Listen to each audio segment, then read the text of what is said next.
Hi mga ka-friend, welcome to my channel. For today's vlog, ang menu natin ay Munggo Friday. Bumili lamang ako ng 20 pesos ng munggo at gagamit lamang ako dito ng bawang at sibuyas. Nang maluto na, sinet aside ko lamang ito. Bali, inumpisan ko na nga rito mag-isa ng bawang at sibuyas. Nang mag-golden brown na, maglalagay lamang tayo dito ng giniling na delata. Since di nga ako nakabili ng giniling, kaya delata na lang yung ginamit ko. Pero masarap ito, try nyo to. Nalaluin lamang ito at lagyan nito ng pampalasa.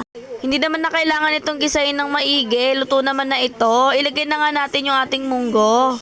Nang mag-isa ko na nga ito, itinransfer ko lamang ito sa isang lagayan. Then nilagyan ko lamang ito ng Knorr cubes chicken at saka pamintang pino. At antayin lamang ito kumulo. Nilagyan ko na nga rin ito ng tirang chicharon. Then tinakpan ko lamang ito sandali.